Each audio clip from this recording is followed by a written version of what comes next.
India's presidency at the G20 has been very timely, and I think the stars have aligned for India.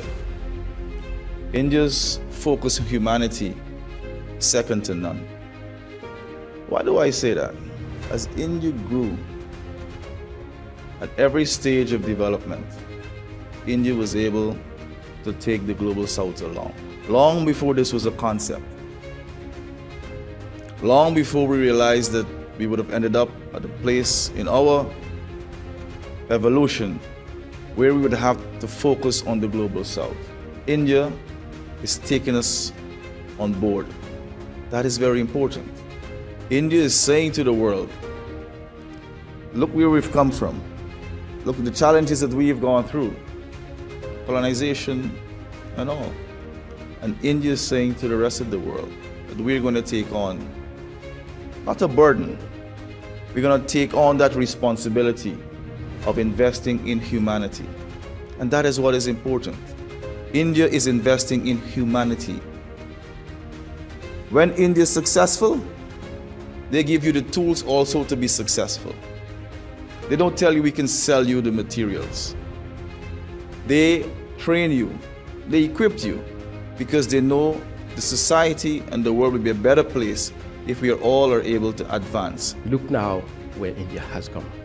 But India has not forgotten the other countries. This is not a country saying, bye-bye now, I am going to the decision-making table. India is bringing the global south together at the decision-making table. And this is illustrated by the participation of a country like Mauritius at the table of G20 throughout the year 2023. The voice of SIDS now is heard at the table of G20, thanks to the invitation of India, a brotherly hand extended to a country like Mauritius. This is an example of South-South cooperation. We look forward to enhanced cooperation. Thank you, India.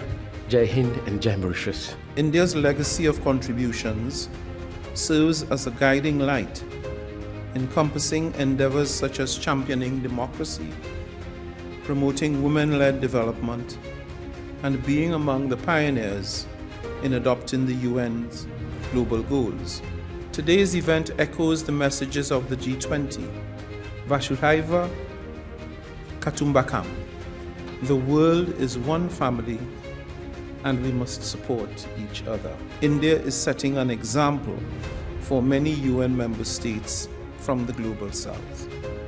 Indeed, India's recent lunar mission, landing on the moon's south pole, showcases the power of science and technology and what can be achieved when all countries have access to them.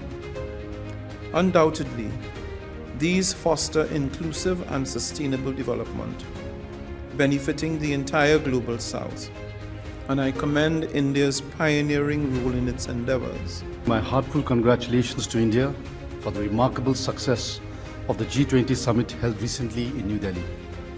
This summit marked a significant milestone with the admission of the African Union as its newest member, ensuring the representation of all 55 African countries within the G20, which was previously limited to South Africa alone.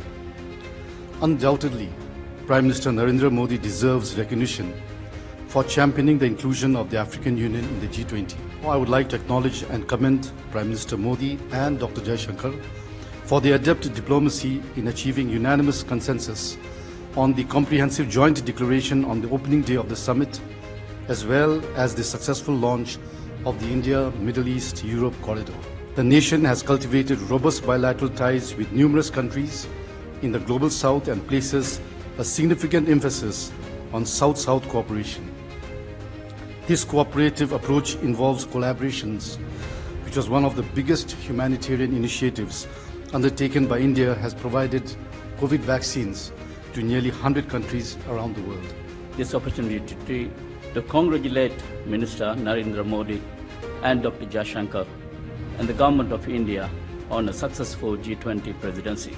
Hosting the 18th G20 summit against a challenging global political landscape and ensuring its culmination in a consensus declaration was by any means no small feat. India is set to become the second largest global economy in the next 25 years.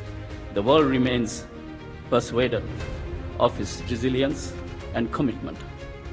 In this journey, India has also established itself as the voice of the Global South, bringing to the fore challenges faced by developing world. India's presidency was an inclusive one, welcoming the African Union as a permanent member of the G20 and making the group more representative, amplifying the voice of the developing world. G20 summit in India was more precise, to the point, the way they manage, because particularly this art, we must save this planet Earth. India organizes wonderfully the art, family and future. India, you see this G20 in India, as I said, it was more pointed, to the point, and that created real, an euphoria to come up with strategies to achieve, the goals. And India became the leader of the Global South. Some examples of development initiatives the India UN Fund has provided development assistance to include funding for knowledge sharing, including those to foster innovation and replicating success, such as demonstration projects that are expanding digital financial inclusion through pro-poor climate insurance schemes, expanding health e-learning, and enabling vulnerable communities to make digital payments for micro-utilities. Fostering economic partnership, the mobilization of new and additional public resources to finance the SDGs. I would like to formally express my government's gratitude and appreciation of this important initiative, the India UN for Global South, delivering for development.